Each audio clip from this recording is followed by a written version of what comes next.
Good evening, everyone, and welcome to this Thursday's meeting of Brixworth Parish Council. Just to remind everyone, the meeting is being recorded, and if there is any severe outages on the broadband, then we'll reconvene as soon as possible.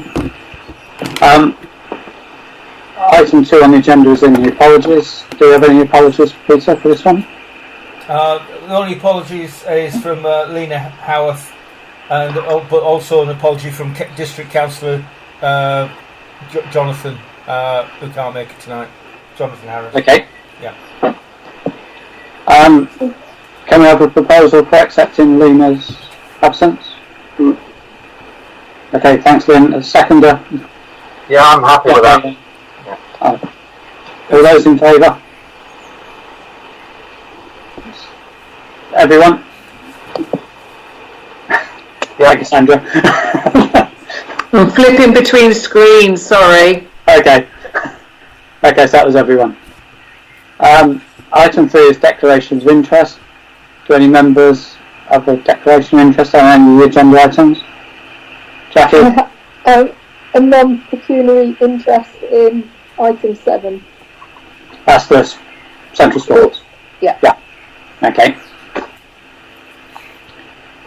Item 4 is to agree and sign the minutes of the previous meeting. The first one on the 28th of May, which is paper A.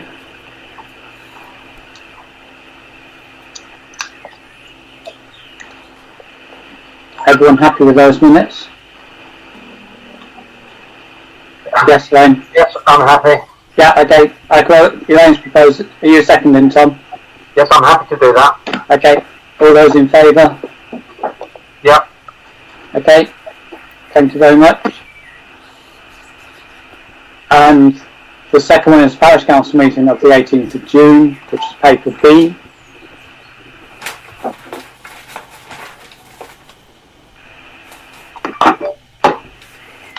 Is everyone happy with those minutes? Alright. Yes. There's one thing I wish to raise, and I can't remember which set of minutes it's on because I can't call them up at the moment to have a look at them. But my name's spelled incorrectly on one of them. My apologies. Yes. I'll find that and I'll correct it, Francis. Yes. It's this one. Okay. You found it? Yeah. Yeah. My apologies. Yes. Yes, I thought it was. Right. That's okay then.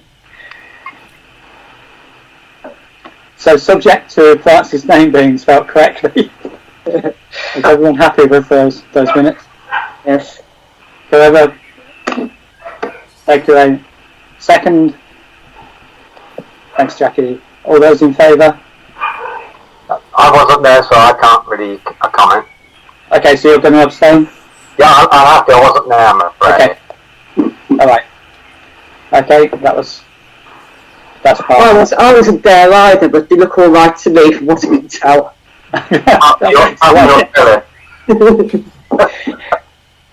They're very nicely typed.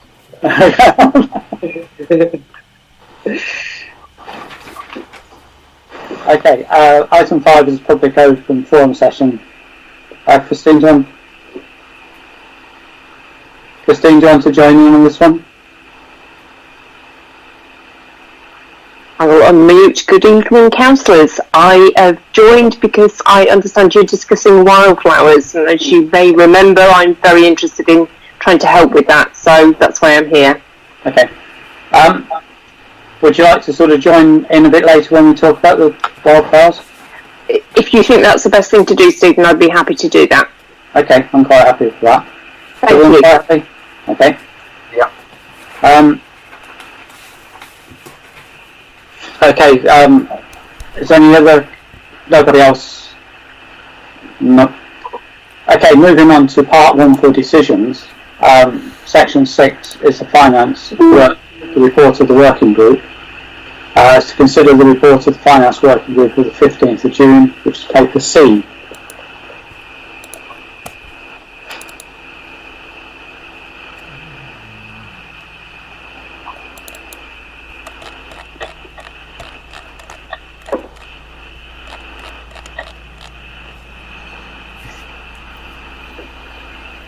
It's really just to note the recommendations to note the report of the finance working group. Obviously, since then we've had the Section 106 meeting, which has pretty much superseded all that. Is everyone quite happy to receive that? Yes. Yeah. Yep. Okay, item 2 is to consider the procurement of the replacement financial management system, which is paper D.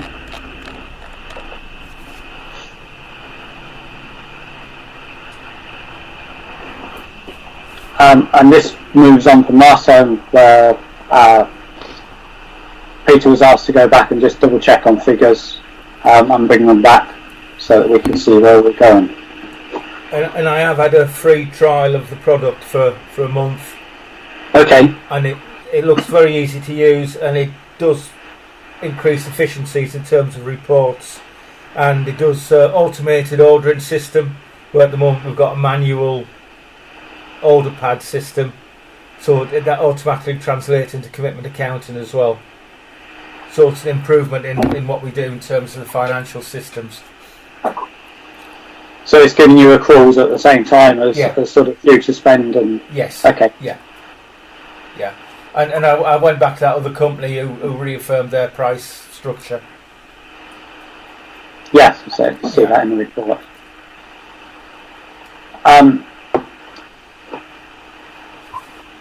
I would...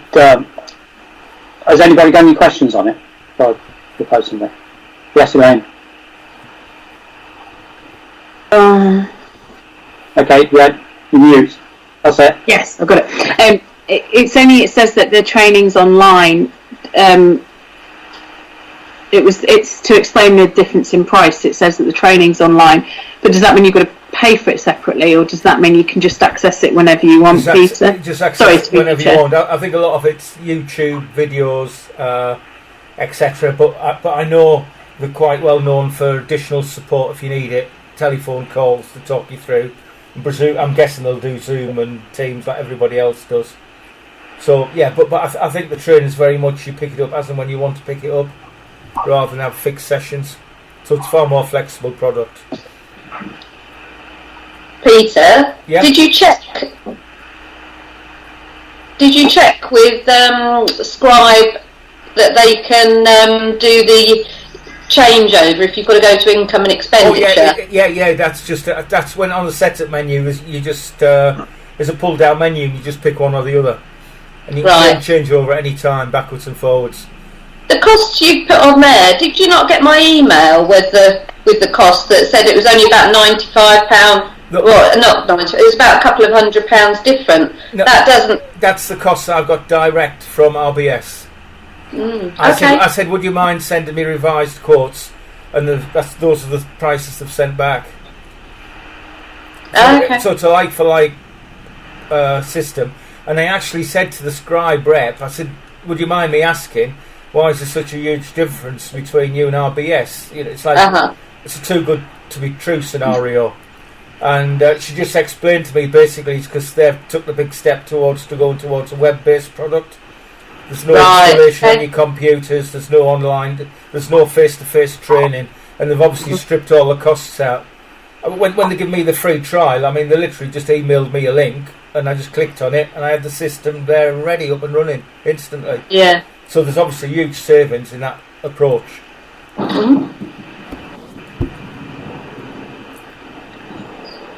Maybe it's something that RBS will have to learn, but if they're starting to lose business, they'll probably have to go down the same route. I think it's inevitable, to be honest. Yeah. Anybody else have any other comments? No.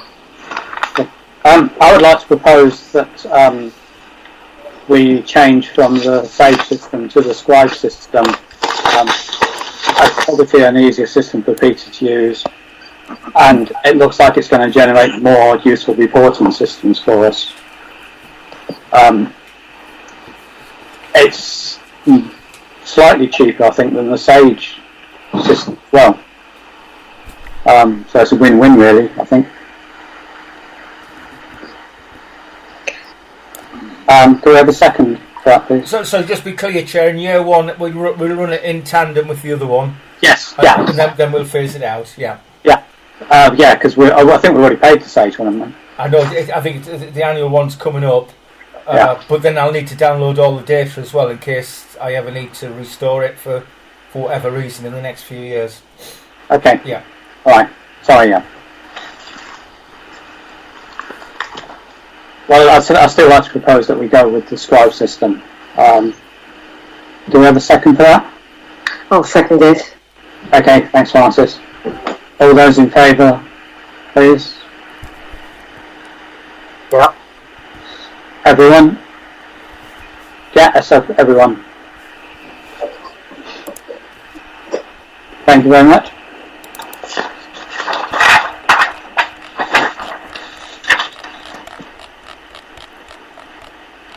Point 3 is to consider the findings of the internal auditor and note the dates of the exercise of public rights. 6th of July to the 14th of August, which is paper E. She was particularly complimentary about the role of the verification officer. Yes, I've read that. Hold on, Ian. She stressed on that.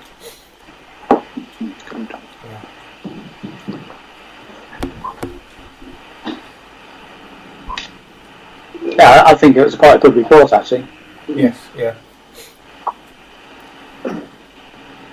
Has anybody any questions, or everybody quite happy to receive that? That looks okay.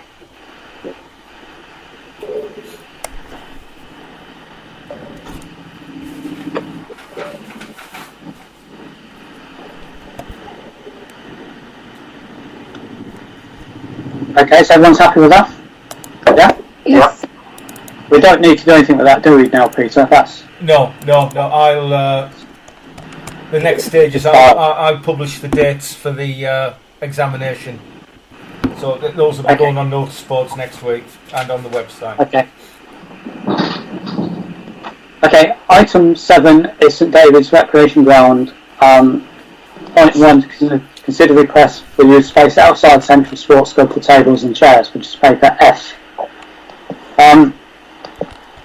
I guess this is also going to be coming under the new government legislation to use outside spaces, which they're looking to get through by the 4th of July.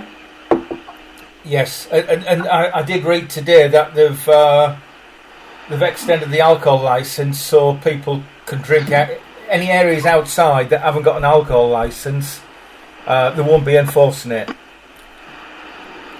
So basically, they're encouraging people to drink outside, which is a different approach. Yeah. Chair, may I make an observation, please? Yes. Yeah. In the document, it says the Parish Council may wish to consider the following issues. I know it's fairly obvious, but there's no mention there about litter and refuse.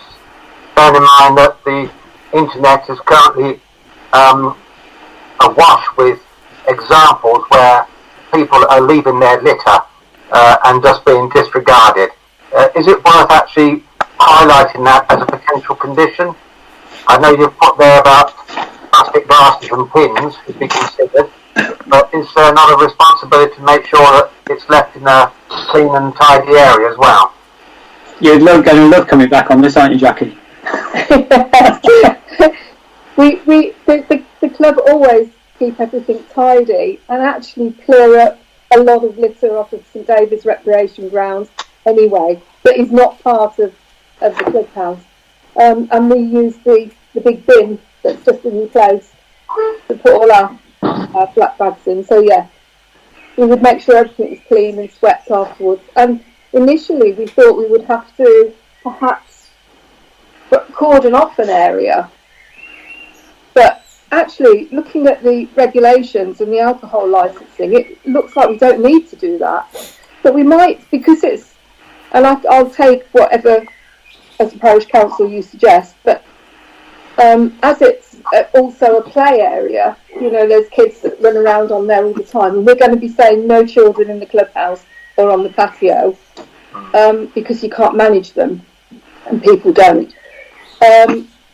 We might cordon off an area anyway, just so that people can see where our barrier is. I don't know what you think about that as a committee. That sounds like a really good idea. Yeah. I presume you'd also stop alcohol being taken into the play area, because it looks like the play areas will be open from the 4th of July as well. Yeah, very, very rare that people will wander out from the club to the play area, but we'll put that up on one of the notices. I'm saying this, but it may be that it's not viable for us to open. That is the other issue. Yeah, so it's just in case, isn't it? Yes, yeah. Somebody's got the hand up who's not on the screen. I don't know who that is. Elaine. It's me, it's Elaine. Part of my question was, are the play areas going to be open? Do we even know that yet? And my next question was just, is it our responsibility does the parish council separately, is it the groundskeeper's responsibility to clear up litter on St David's generally? Yes. Yeah. Yes, it is. Yes. And with regards to the play areas, it's the same as the community centre. We need to do full risk assessment to see what's needed, to see whether it all needs deep cleaning and if it needs cleaning regular throughout the day, and whether it's viable to do that. I think it's something we're just going to have to meet the challenge, to be honest. In other words, they're cleaned already, generally on a weekly basis, but I think we're talking about cleaning 4 or 5 times a day, maybe even more. I'm not sure if that's practical with one groundsman. I'm not sure if anybody could actually achieve that, but yeah. Or we could just put a sign up to say that it's the user's responsibility to clean the swings before they use them. And we could just put some cleaning kit at the side, like wipes or whatever. It'll disappear. Yeah, exactly. That's the risk, isn't it? yeah. Or we just keep it shut. Or we could just keep it shut. Well, again, on this meeting on Thursday, I was going to get a feel from Danny Moody at MCalc, and there's another 19 large councils where we can talk about best practice. Sorry, I've got my hand up again. Yes, I know, yeah, I see that, Elaine. Yeah. Yes, go. Well, it was only really... We're talking about this as if it's a short-term thing, but whatever happens, there's still going to be some changes. And again, I know I've been talking about the role of groundskeeper and employing somebody else for forever, and about litter pickers and so on. We've got to review that situation anyway. Perhaps we have to review that situation with potentially new hygiene rules in mind. I know Jackie's talking about not being viable instantly, but that's short term. There's got to be a long-term plan as well, which is possibly going to be involving maybe not social distancing, but maybe at least for the next year, regular cleaning is going to have to be part of that routine. Or we could still get a local lockdown. You know, we could still have things could change imminently. So we're going to have to be a bit flexible. I think if places like that don't open at all, have got no chance of getting any income. Okay, you don't want them to run at a loss, but they're not going to be prepared in case there is a shutdown or something like that. So I think rather than putting it off, I'm not suggesting you're doing that, by the way, but I know Peter's going to get some more information. I think we do need to be planning for this on a longer term basis, really. I think you're right, yes. Jackie. Sorry. Tom. You had your hand. Sorry. Who's first? Jackie? All right, sorry. Right. I'm sorry, Elaine, I was lost. Are you talking about the play area or the clubhouse? I was talking about the play area. Oh, right, okay. Well, I know I was just talking about in general, really, saying that we're going to have to make those decisions on a long-term basis. The clubhouse somehow is going to have to open, and it may not be normal for a long time, and the play area at the moment, we may be talking about it needing cleaning 4 to 5 times. It may still need more cleaning more regularly in the next few months. I don't think anything's going to be back to normal very quickly, was what I was sort of saying. Yeah. Tom, you did have your hand up, and Sandra. If I did, I must have dozed off. I missed that. I didn't mean to. Okay.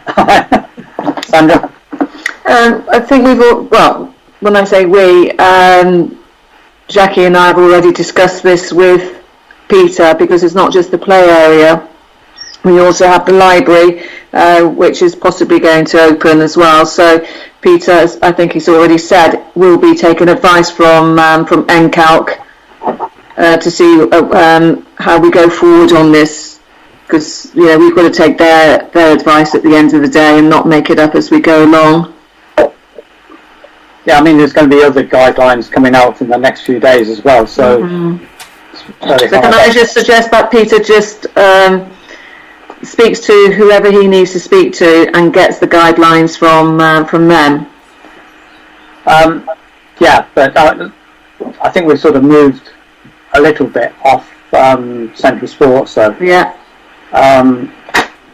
So if we can sort of head back to Central Sports, using the space outside, has anybody any more comments on that? Yeah, sorry, through the chair, which bylaws would you be looking to stand down? Well, I think it's more like the government are looking as a law that everything can be done outside. So that will overrule any bylaws anyway.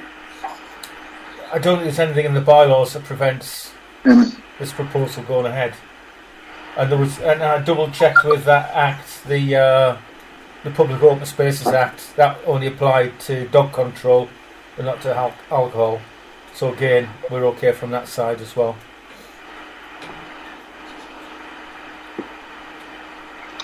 Okay, can I suggest, are we looking for a proposal on this then? Yes, we are. Okay, can I suggest that we go with Jackie's suggestion that they put in a boundary, they cordon it off anyway, just so that members have a good idea of where they can go up to. But just I propose that we offer this extension if need be. Yeah, Lynn. Lynn? You're on mute. I'm happy to second that. Okay. Okay, all those in favour? Yep, I'm okay. Yeah. Everybody okay? Including ones not on the screen? Yeah, okay. That's everybody, I think, Peter. There's no abstentions or against, is there? Oh, I have to abstain, sorry. I nodded off there. Well, I'm glad you went for your proposal anyway. Okay. And then point 2 on St David's is consider setting up a St David's recreation ground task and finish legal group to renew the legal agreements with both Central Sports and the Cricket Club, which is paper G, which Peter's put on the screen.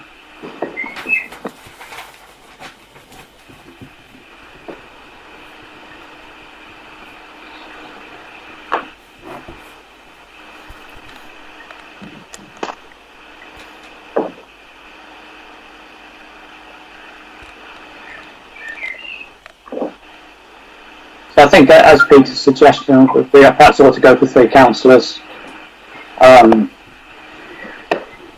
And obviously Peter will be there in attendance as well. Is everyone quite happy with that proposal? Yeah. That's proposed. Sorry, Tom. I'll just put my hand up to signify I was happy with the proposal. Okay.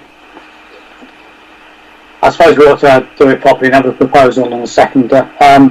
I'll propose that we appoint 3 people as the as the task and finish group.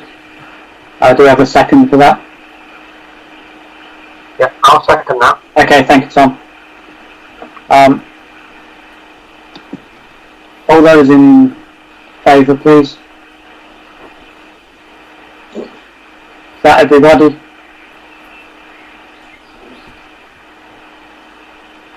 Yeah. Yep, okay.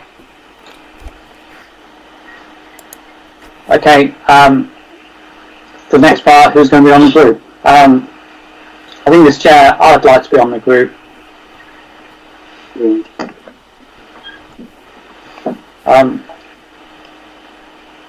Lynn, you had your hand up? Oh yeah, I don't mind being on it, but if other people want to be on it, I don't mind. Elaine? Yeah, what Lynn said, I don't mind being on it, but I don't want to fight Lynn for it or anything. No, I'm not fighting you for it. You go ahead. Well, if there's nobody else, shall we have Elaine, Lynn and myself? Is everyone happy with that? Yes. Oh, yeah. Yeah? Okay. Yeah. Thank you very much. And then we'll sort something out in the next week or so to start the ball rolling. I'll need a proposal and a seconder for those three, please. I thought we did that. Oh, sorry. That was for the... Okay, well, I propose Elaine, Lynn and myself. And the Second. Tom? Tom. I'll second that, please. Okay. All those in favour?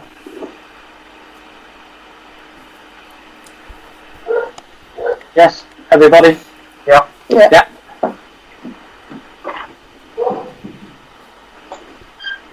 Okay, item 8 is highways, annual weighting restrictions.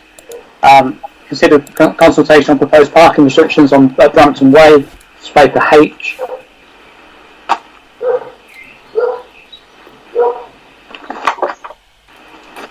Which is at the bottom of Brampton Way and onto Stratton Road.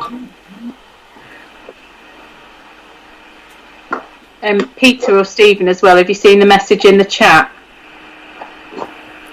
No. No. No. There's a message in the chat.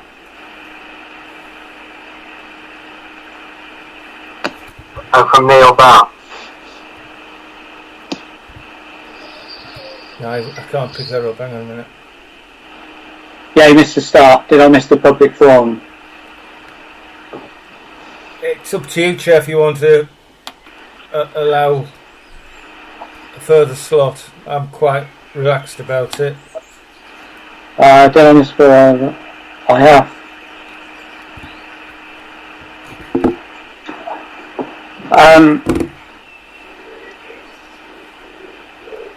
Well, let's deal with it under point 9, village projects, and we'll speak to Neil then.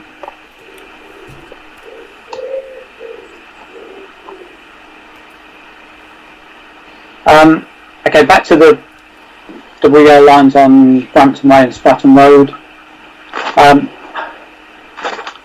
Well, having been down there quite a few times and seeing how cars park, I personally think it's a good idea. Yes, so do I. Yeah. Yeah. Me too. And I think we should sort of support this. Yes, definitely. Absolutely. Sandra? It's got to be enforced though, isn't it? We have got double yellows in the village, and we all know that the enforcement officer comes over once a week on his moped and doesn't seem to linger. So I think that if we do have these yellow lines, which does cost taxpayers a lot of money, I think we need to have a conversation with the Traffic Enforcement Department at NCC and see whether we can develop a proper relationship with them, because there's clearly an issue with parking in the village. Now they may say, oh, it's down to budgets, we haven't got the money, etc., etc., etc. But maybe we can actually find some money and support traffic enforcement or parking enforcement in the village. Yeah, I think I agree with you. We do need to have that conversation again. Lynn, hand up. Have we ever found out how much money they would charge for a top-up enforcement? I think they said they wouldn't do it. That was the last call. Right, okay. What, not at all? Not even if we paid them? No, and I think they had the additional frustration of because people are only there a few minutes very often, nipping in and out or whatever. By the time they've issued the ticket, they've driven off, particularly outside takeaways. Because apparently they'll have a handheld technology. By the time they've taken the photograph, typed all the details in, the person's in the car and driven off again. That's what they tell us. Yeah, I'm not convinced about that because I've actually watched them just walk past. Yeah. Without even stopping to look. But yeah. Sandra. Can I suggest that we do have a meeting with the appropriate department, and even if that involves our county councillor, then so be it. I mean, we've just had this huge ruckus about the Red Lion stroke co-op and the traffic problems it would cause. So I can't see why we wouldn't have a meeting.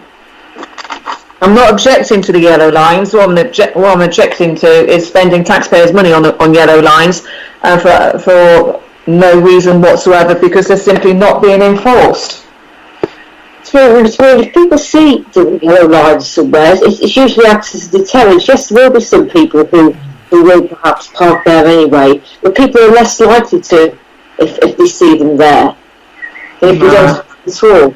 No, I'm sorry, Francis. I disagree. I do disagree. I live on Kennel Terrace, and you go up to the crossroads where the butcher's is, and people just don't care. They don't care because they know there's no enforcement officer around. I mean, in cities, I'll take Cambridge as an example because that's where I was, but you didn't dare go anywhere near a double yellow line because you knew it wasn't worth the risk. But people just don't do that here because they know that there's no one around the corner about to nab them.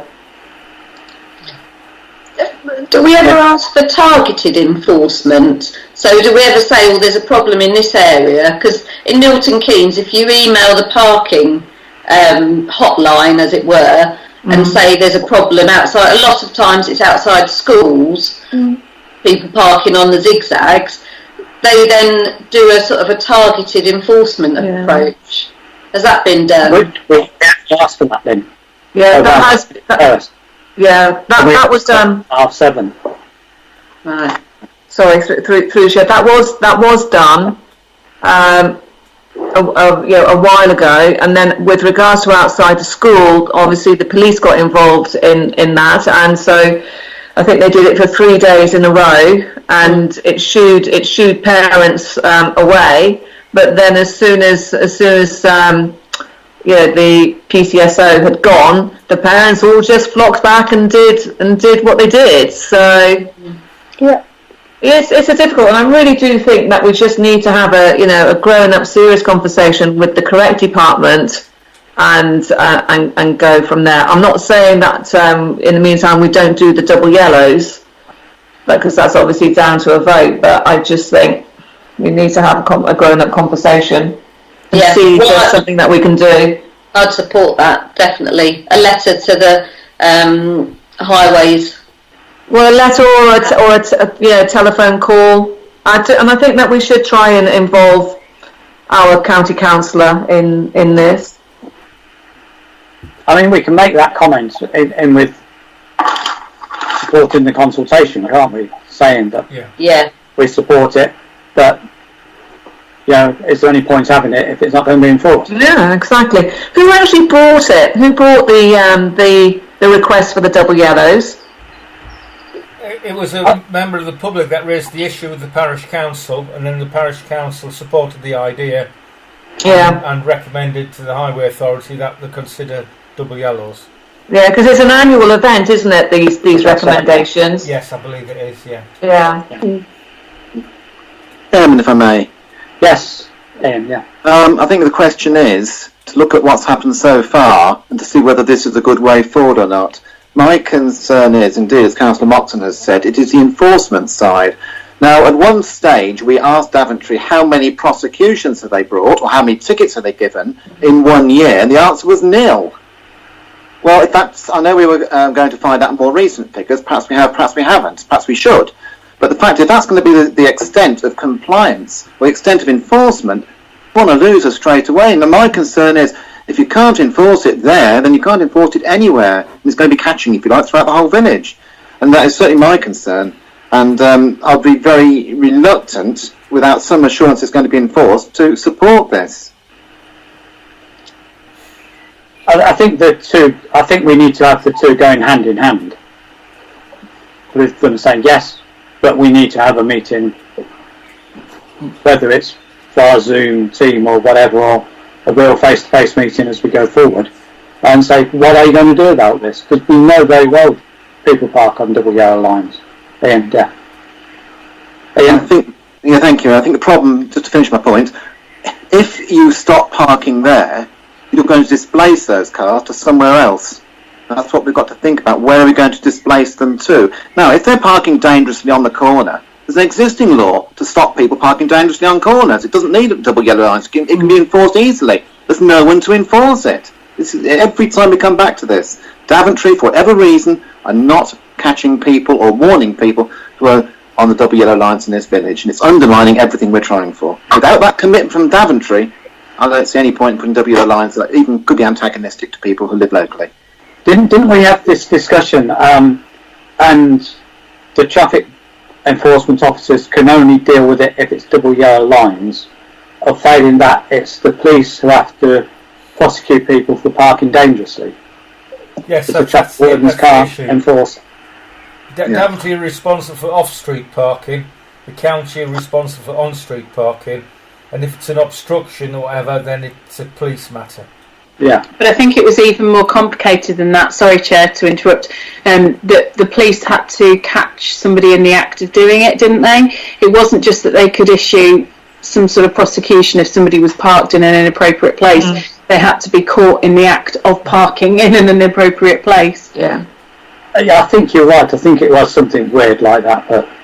And that's why, and we have, I mean, Councillor Moxon's right, Councillor Barrett's right, we've been round and round in circles with this every single time. What's the point in doing it? This came on the back of the conversation about the double yellow lines came on the back of us talking about the problems with parking further down, which seemed to be exacerbated by the cafe opening. I forgot what it's called, the workhouse opening. Yeah. So we were trying to address that. Now, of course, we haven't had any complaints about that recently because it's not been open. But we either do something about this now and then follow up. So we either agree to this now and then follow up with the enforcement, or we say no to this and still follow up on the enforcement and then possibly ask for this at a later date. It's not an easy solution. No, Sandra? Just if we say no to this, then we have to wait another year for this round to come around again. Just to say, because this is an annual event. I think it's every February, March. The notifications go out to the clerks. So just to be clear, Councillor Moxon, we're the ones that suggested it.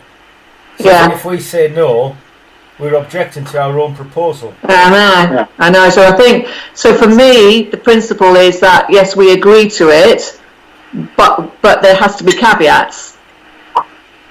In that, yeah, can we sit down and have a meeting? I mean, whether they're willing to do that, I just don't know. But as Elaine said, we're just going around in circles, aren't we? Yeah, Ian? Ian, you got your hand up? No. Oh, okay, sorry, no, it's alright. It's just my cursor going berserk. Okay, I would like... Is there any other comments? Well, no. I'd like to propose that we support this, because obviously we've proposed it, so I think we need to. And then put a note in with the support saying we require discussions about the enforcement of the double yellow lines in the village, not just here but everywhere. But we're still far from satisfied on the outcome of it. I think that's a good idea. I would second that if that's the motion. Okay. Thank you, Tom. All those in favour, please. Is that everyone? No. Is there any against? Any you against? Councillor Barrett, yes. Okay. Yeah. Any abstentions? Okay, so the motion's passed. I believe the motion's passed, isn't it, Peter? Yes, it is, Chair, yes. Yeah. Okay. Okay, moving on to point 9, village projects. Neil, we'll come on to you as a point 3, if that's okay with you. If you're there. Don't know. Yeah, that's fine. Yeah, okay. Point 1 is consider necessary actions to restore old railway benches within the village, which is paper I. I think this may be one of yours, Ian? Yes, thank you, Chairman. I'll be brief if I may say a couple of words. In the end of 2019, we, under urgent matters, said we wanted to progress this matter of refurbishing the benches. It seemed to have fallen off the radar a little bit, and obviously as it was urgent matters, we couldn't make a decision. In fact, I think we just decided that we had a desire to progress it. So to very briefly tell you the history of it, there are 3 benches in the village which are of quite significant historical significance. They came from Brixworth or Stratton railway station. Both were equidistant from Brixworth. The one was called Stratton. And there's 3 of them. One in the Millennium Garden, one by the allotments near the church, and a 3rd one outside the village hall. They've had a rather, shall we say, rustic attempt at restoration, and it certainly doesn't look attractive at all. The wood isn't original, but the frame is. And I think what we were talking about in December was the desirability of having these as a feature of the village's history, if you like, and something to restore. So how old they are? The line was opened in 1861, so they may have been originating from there. But it's more likely they're perhaps a little more recent than that, but certainly they've been in Brixworth, serving the bottoms of Brixworth for at least 60 years. And I think they deserve to be presented, perhaps a little plaque on as well to say where they came from. Yeah, I mean, I did speak to Peter about this the other day, and we thought maybe it's a sort of thing we could approach companies to obtain quotations for, because rather than try and get Mark to do something else on his rounds, so that we have a quotation, we know what we're doing, and we can treat it as a project to get the thing done. Sandra? I think that there is a powder coater who operates in the same areas as Raybal, and so they could actually take them, sandblast them, and powder coat them in whichever colour we choose for them to be powder coated, and then it's better than someone getting a paintbrush and a tin of hammerite to them. It'll be a nice looking job, and it'll just last for decades. I think if it's any colour, it should be in the L&R colours, wouldn't it? If it's restoring a railway bench, it should be restored to the original colour. Whereas, Ian, have you got your hand up? Yeah, I'm just coming on that one. I quite agree. It's a good way of preserving the metal. It stops the rust and so on. It is steel, so it would rust very easily. It's also the wood where there's a problem. The wood isn't original. It was some rather thick, heavy, unattractive wood with very sharp edge. It makes it unattractive to sit on. The wood does need replacing, I think. And then originally you had a little cast iron station name on the back saying Brixworth. There are firms around who can still produce those. Just depends how much we want to spend on it. Again, it would look nice with Brixworth on it, but there again, it's too expensive just to see. But the wood we want replacing, I think. Okay. Newton Replicas is a firm who does the metal work. Sandra? I was just wondering, because obviously Councillor Barrett knows a great deal about this, so is it worth Councillor Barrett seeing if he can find the original design of the plaque, and then getting some quotes on getting that replicated, and maybe even deciding the shape of the wooden slats, and just try and get them as the design as close to what they would have originally been in. I just think that might be a nice little project for Councillor Barrett to do, because he understands it more than anyone else. Well, that's very kind. Thank you, Councillor Moxon, for saying that. I've only found one photograph of these seats, and that's the one at Lamport Station.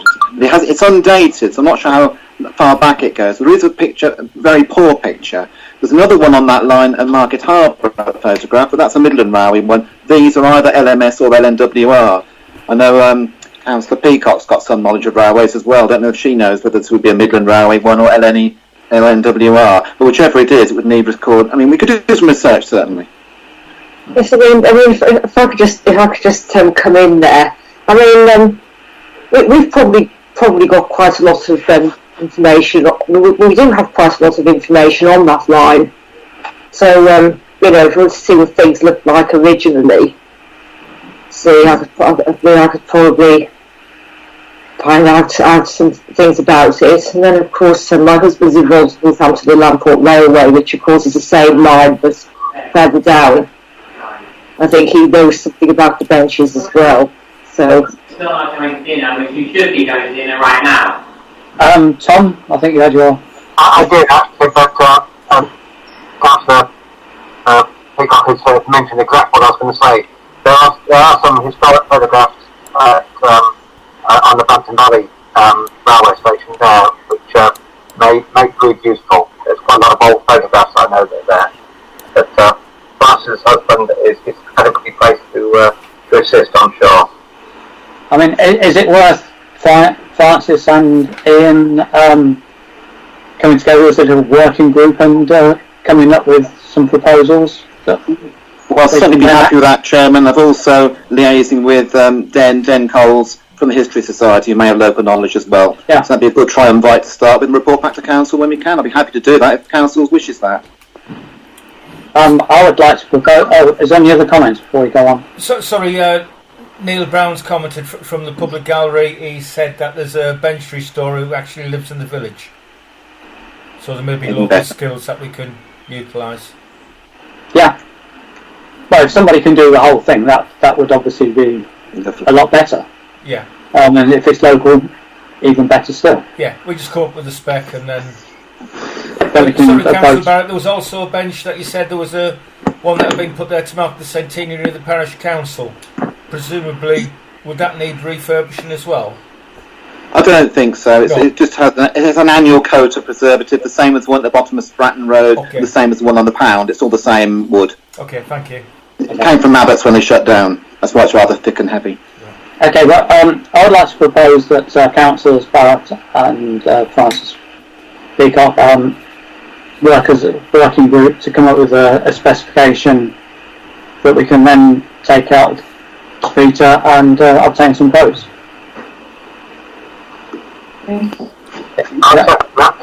Okay, thank you, Tom. All those in favour of that, please?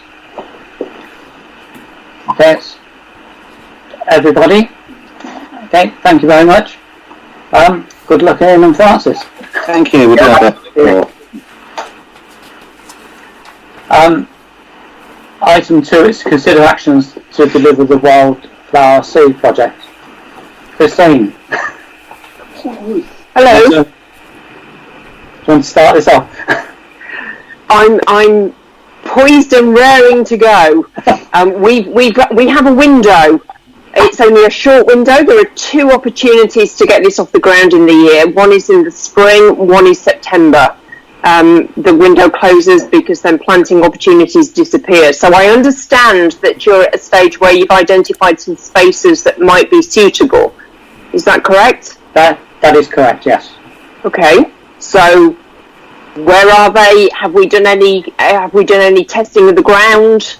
What do we know?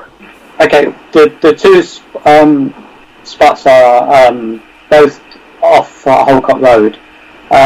One is where the benches that Ian was just talking about by the village hall. Okay. And the other one's by Rowan's Barn, which is just a little bit further up. The idea was that we could then put a pathway up to the bench as well, and set the bench on some paving slabs, so it becomes more attractive in a wildflower area.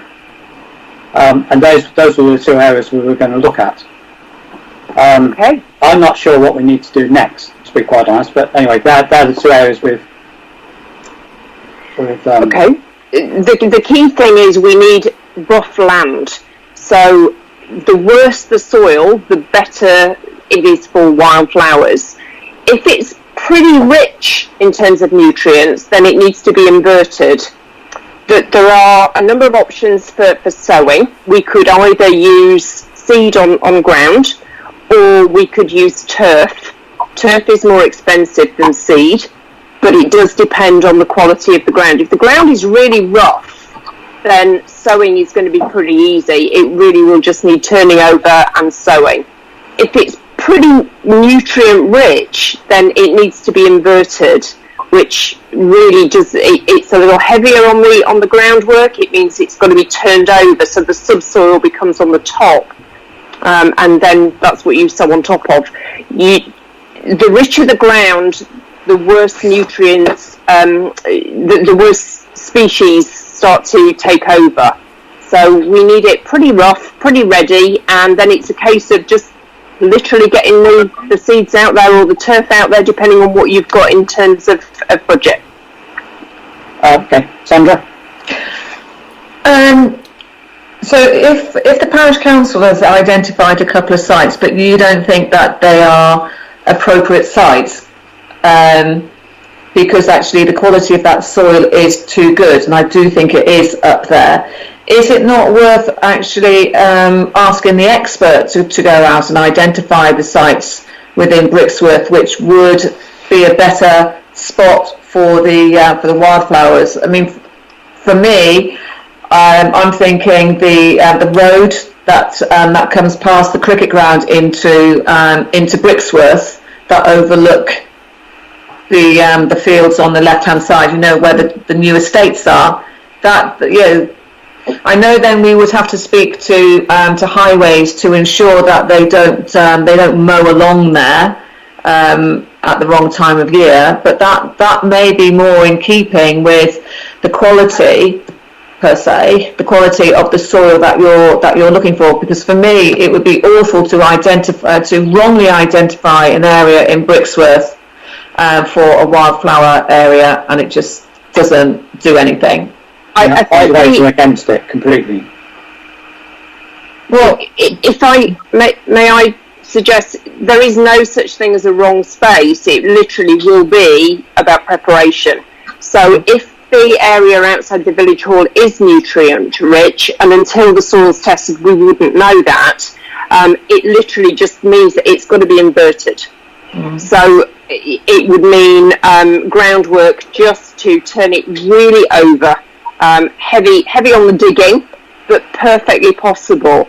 It's possibly more important that you identify spaces that are community appropriate.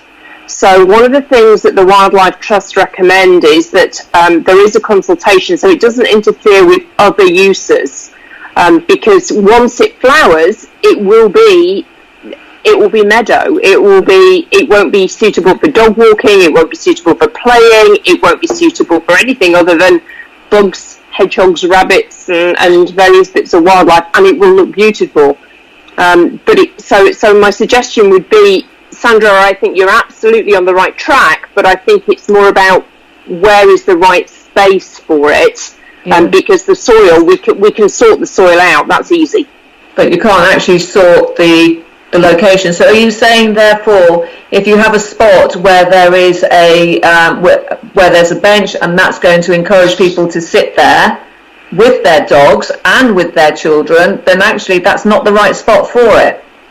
That's not for me to decide. I think if you can imagine going into a meadow and sitting having a picnic, you would do that. I think it's easy to make sure that there would be a path to any particular bench. I think that would be quite nice. it would be more like sitting in a meadow as opposed to sitting in a pristine park. So it's more about how you want to manage that. Ian, do you want to come back? Yeah, thank you. So I put this on the agenda this time. I'm a bit concerned that as we go through the county council at this stage, it's not going to be straightforward. They've already said they don't like the idea very much. The old conservation verge we had was on the left-hand side, directly opposite where Councillor Moxon is referring to, and I think where she says it's a very good site. I remember at the time I took photographs, there's an extent of 20 different flowering plants on the left, where we were looking after it. On the right-hand side, it was in single figures. There's a real demonstrable difference. But I want to get this done, I want to get it done quickly. Can we say, first of all, is this village hall, is it a viable site? Because it's not council-owned, it's a common land. Not the bit right in front of the village hall. Where are the benches? We're talking that part there, I see. Yeah. Farm welfare, isn't it? Sandra? So, going with what Councillor Barrett said then, because obviously when those two estates were built, then the roads were named after the hedgerows and stuff and the wildflowers that we lost due to all of that building. So therefore, would that not be a nice place to reinstate along where the dry stone wall is, which has been rebuilt? Would that not be an appropriate space then, Councillor Barrett, do you think? Because you've taken it back to what it used to be. I think it'd be eminently suitable. The only concern is if it's going to take us a long while to get permission from the county council. I'd put that as a medium-term objective, certainly, but somewhere quick and easy, maybe, to just get something started this autumn. That's what I felt. I'm in agreement with you. It's a good spot. Yeah. I mean, the idea was, so let's pick two spots where we can try it out. Then, assuming that it's successful, we can then look at other areas in the village so that we can find it out. Would you like me to ring Ian Boyce tomorrow to ask about that site, Councillor Barrett? Yeah. Well, we can ask him, certainly. To see if I can get a quick response. As you say, we don't want to wait 6 months. It's the closeness to a cycle track concerns me. You may have difficulties because, well, let's see what he says. Let's see what he says. Okay.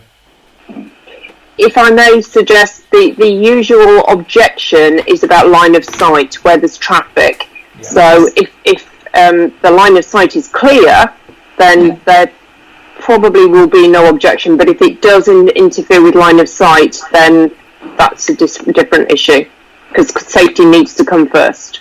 Yeah.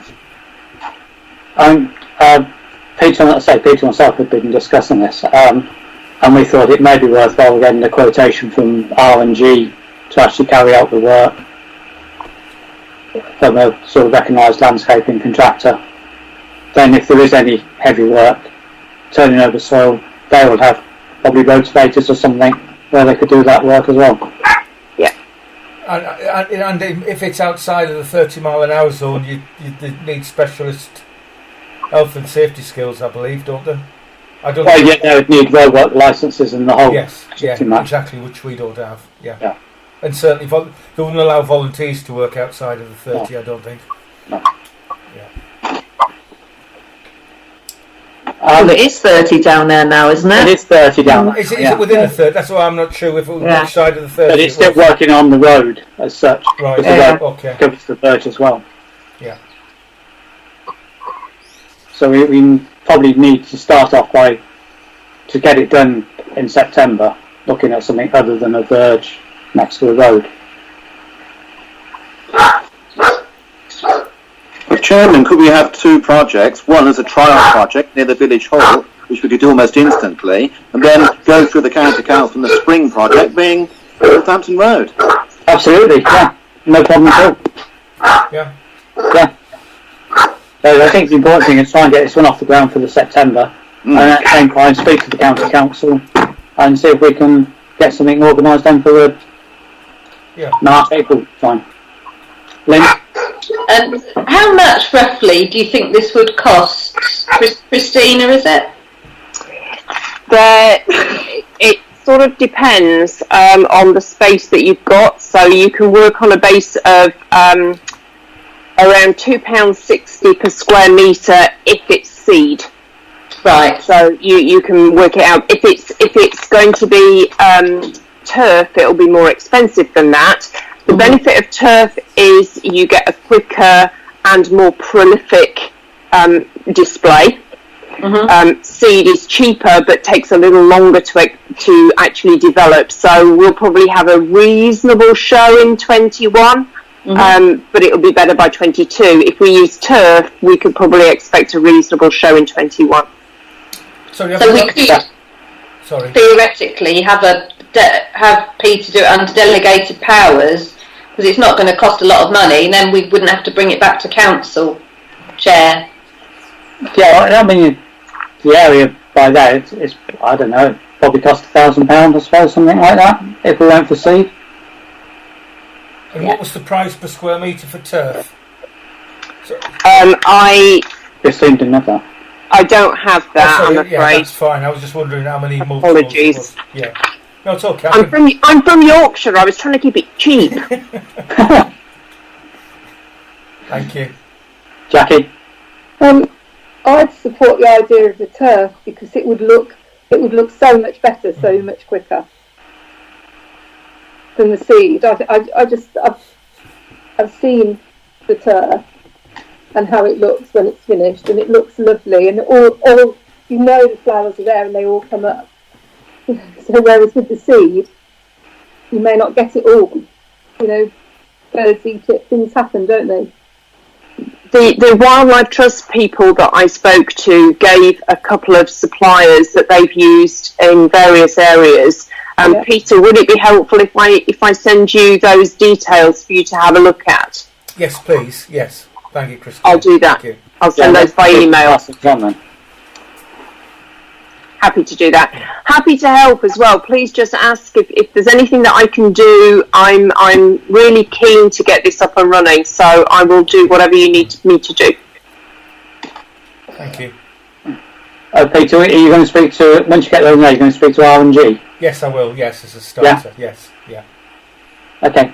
I propose then that we continue and do a trial one to the land, just to the right of the visual, look at it from outside, and then we move on to other areas with the cooperation of the county council.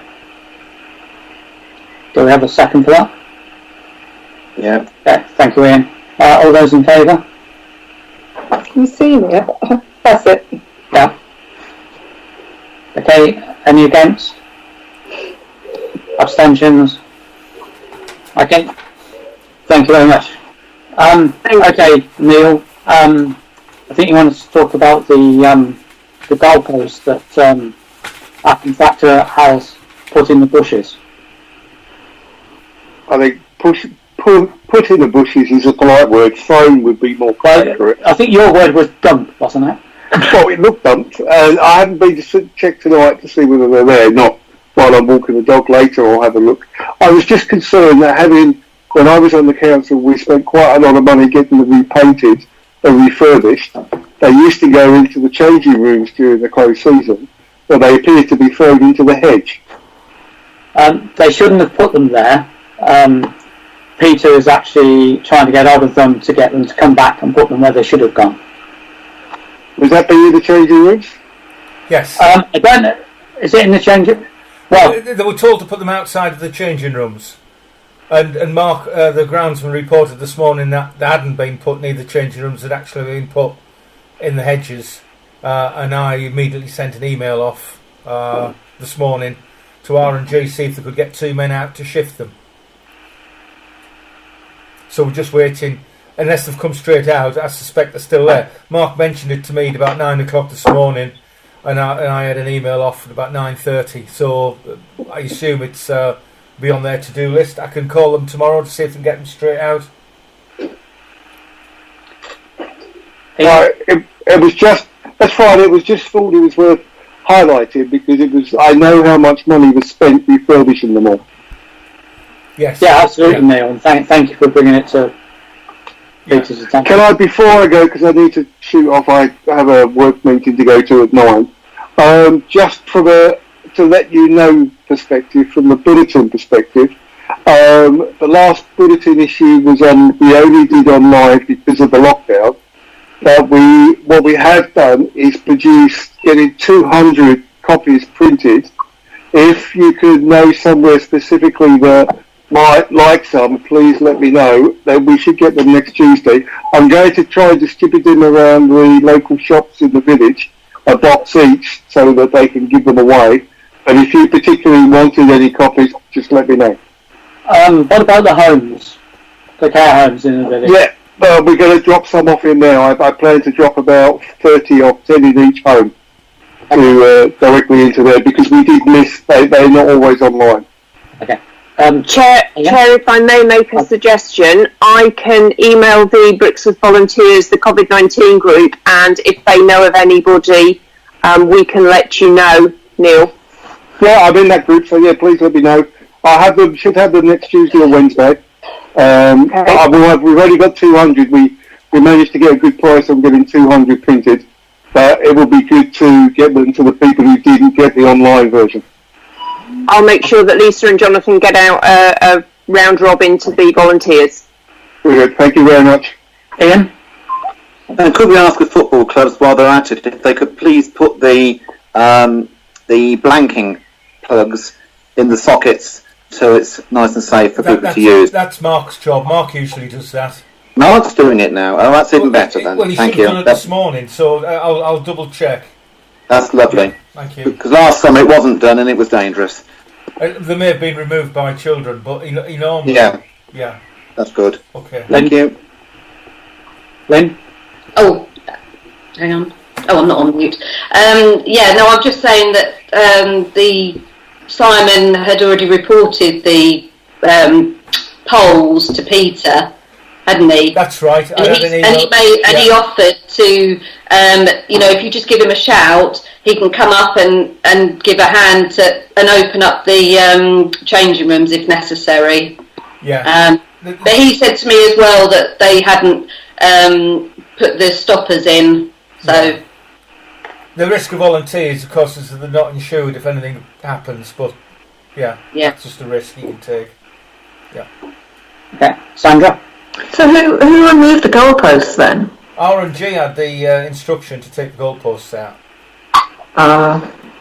So, yeah. And they were told where to put them, but obviously they just...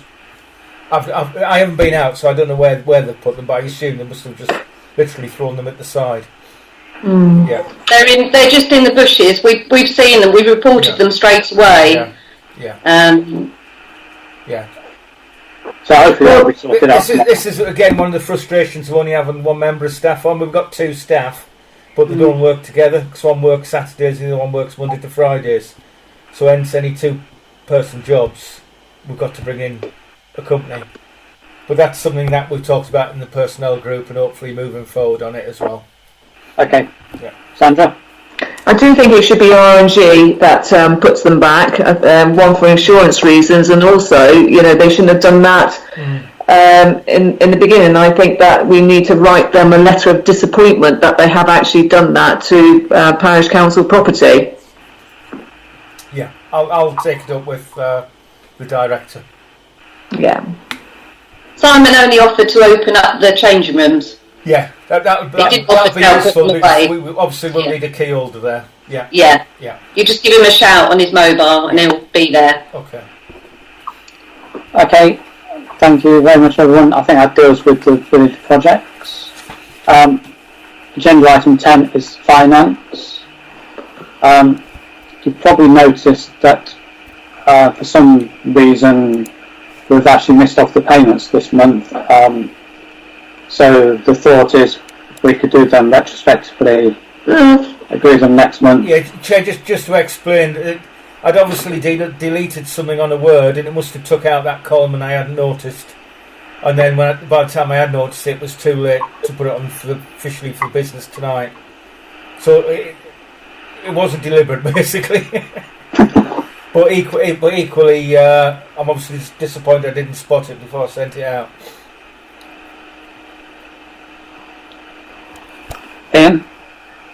Yeah, it's so difficult. It's happened before. It's one of those things that sometimes happens. So no blame to Peter at all. The way round it, probably, we do need to approve payments, and I don't retrospectives. It's it doesn't hang very happy with me. I'd far rather us got together in a 3-day time and literally in 3 days had an online meeting. Said, "Yep, pass them, pay them now. It's all been approved." You just want to try and beat Corby's record of 12 minutes, don't you? And what do other councillors think about that? I think we need to pay our bills. Yes. But I agree that we shouldn't be doing it retrospectively because that's something that we have been picked up on before, so I don't think we should do it. Should I organise a meeting for next Thursday? It'll literally be 5 minutes. 10 minutes, won't it? Right. And we only need 5, I think it is. That's right. Yeah. Yeah, I can do that. I haven't paid any of the bills. They're not held with the bank or anything. So, Kevin? Yeah, can we just check with NELC on this, because parish meetings I go to, which are numerous, and they're held every other month, they do this as a matter of course. I'm not sure what the problem is. That's probably because I just don't know. But I've seen it done in other places. I wonder if you could just check, say with Danny, is there anything wrong in what we're doing, or what is it that we could fall foul? No, because a lot of councils don't meet in August, for example. They don't have meetings, and then presumably the clerk does it under delegated. That's apparently what happens, but if Danny could let us know, that would be more than useful. Yeah, okay. Len? Well, as long as you approve them post the meeting, if Peter just agrees them with the verification officer and maybe the chair, if we delegate that now, then they can be formally approved retrospectively. There should be no problem with that at all. Well, there isn't any problem with that. Should I do that then? Run them past Ian, the chair? you got any comments on that? Yeah. And what justification are we using to pay them retrospectively? No, on Lynn's point about you and I agreeing them, but then we're not quorate, are we? Let's just have a quick meeting. Well, the thing is, the council has to agree them. I mean, I can say yes, they're wonderful. I'm sure they are, but I can't agree on behalf of the council, surely. Oh, so we can take a vote now, can't we, Chair? I was going to say, if you're delegated, no, it's not on the agenda. It wasn't on the agenda. No, that's the issue. Yeah, it was too late to put it back on. So that was the problem we had. Let's do a quick meeting next Thursday. Right, okay, I'll organise that next Thursday. No problem. Okay, going back to paper J, which is the rolling budget. These are really just for information.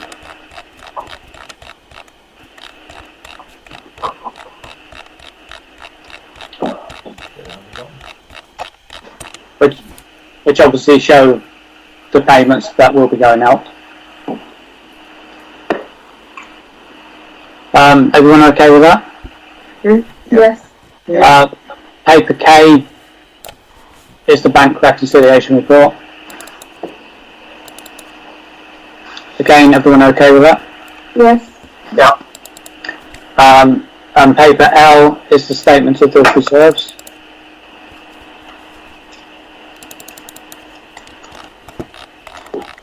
Again, everything okay with that? Yes. Yes. Yeah. Okay, and moving on to item 11, which is community safety. Point 1 is paper M, which is the reported crime.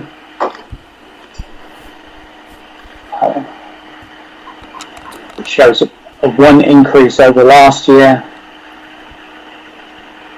Hotspot is to the south of the village, with 7 in one area. As that's Swansdown, isn't it? Then there's 11 on the new estate, which I presume is antisocial behaviour. Yes, predominantly, yes. Yeah. I presume that's run by the play equipment. Sorry, Chair. Is 7 Swan's Nest because the way it's located on the plan, it looks dangerously close to my cul-de-sac? If you go in the system, it... Well, you did have a party around there, Tom. Yeah, that figure disperses if you drill down further into it. Yeah, okay, I realise that. Yeah.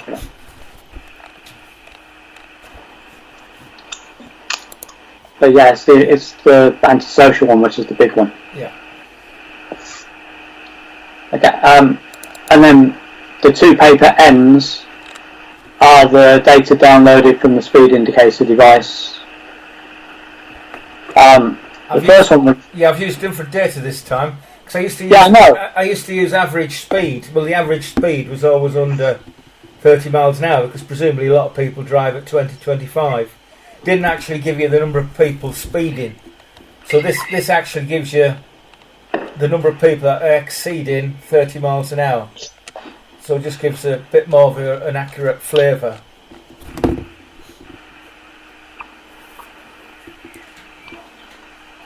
And this is the Froxhill Crescent Northampton Road outbound. Yeah. It's actually come down quite a lot, hasn't it, from when we first started doing it? Yes, but it's probably improved. Yeah. And then there's the numbers per hour.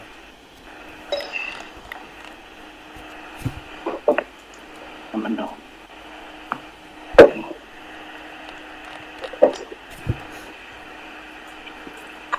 And then the number of vehicles.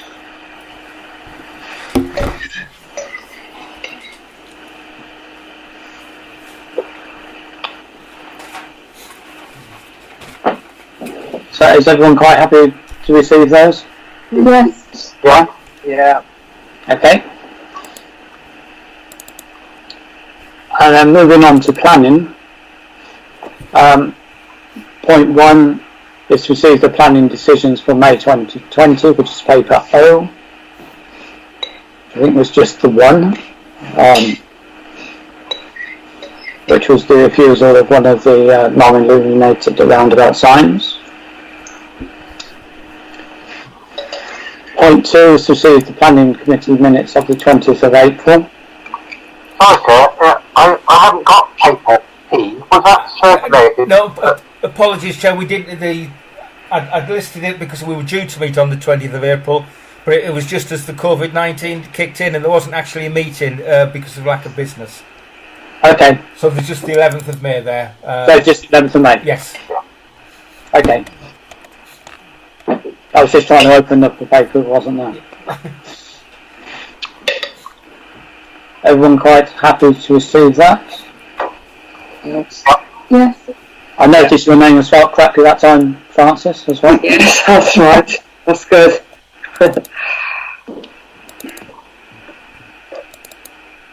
Okay, moving on to item 13, which is to receive the minutes of the Media and Communications Committee meeting on the 20th of May.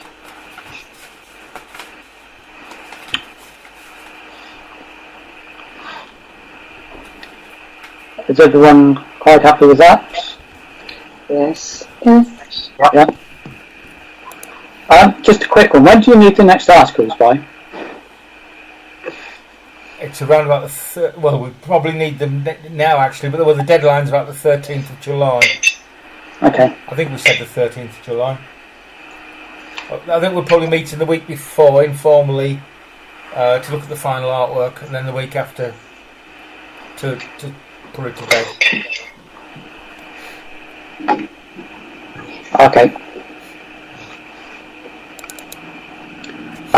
Item 14 is to see the Parish Clerk's report, which is paper S.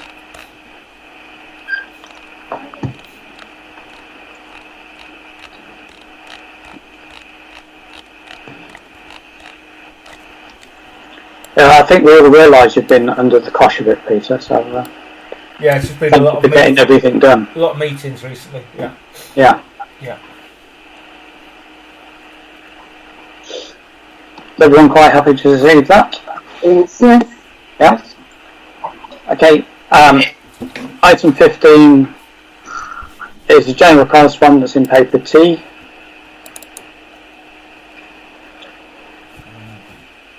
Which there's the revised speeding limits down by Station Road,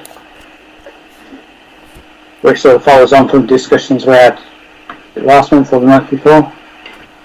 Yeah, they've approved the change, one of the changes. Yeah. Seems like it's going to be a long process, or time-wise anyway, but I suppose that is going to be what it is. And item 16 is the dates for future meetings. Media and communications, 8th of July. Planning, the 3rd of July. That's the 13th. There's another one missing. That's the 13th. Okay, yeah, because we just talked. Okay, 13th of July. Full council on the 30th, although we are going to try and put one in to sort out the transactions next Thursday.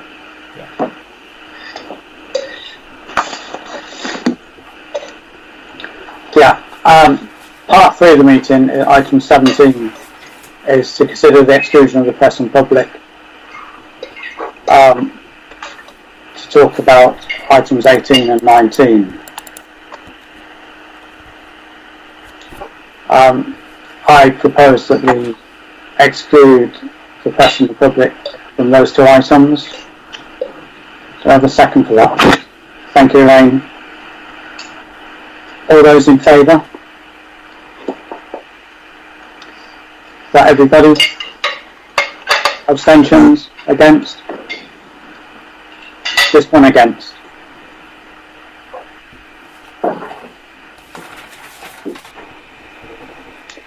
Okay, in respect of item 18, legal matters, apart from reporting that the courts are now open for business, there was no other further comment to make.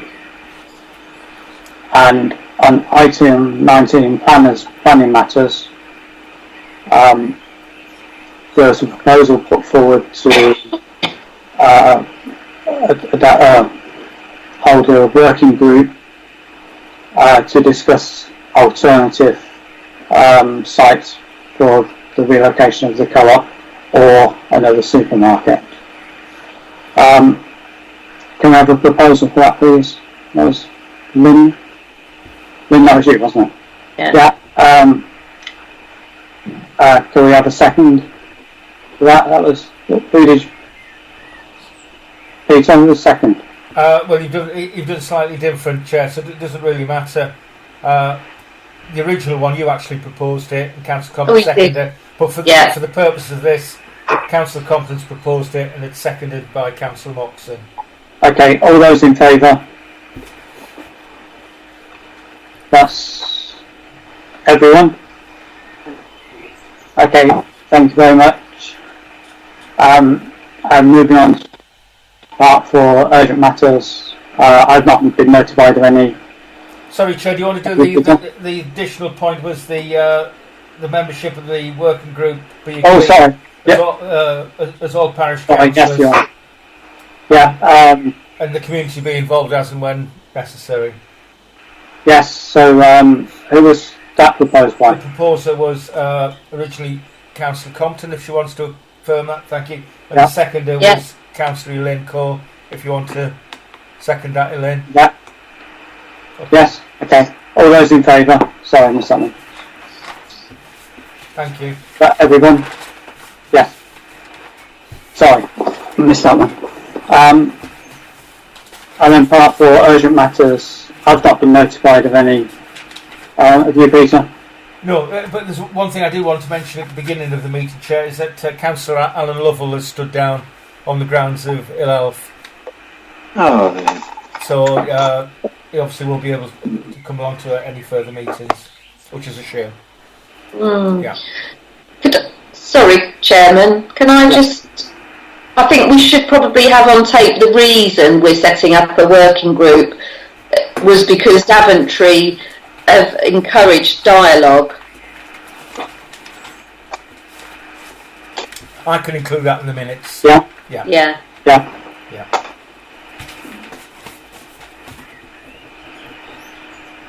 Chairman, could we please write a letter to Councillor Lovell thanking him for his commitment and contribution during the time he was a councillor? I think Peter has actually done that already, Ian. Well, I've done a little personal one, but I'm more than happy to do one on behalf of the council. Yeah? Yes, please. Yeah. Is everyone quite happy as councillors to do that? Yeah. Yeah. Okay. He worked hard. Yeah.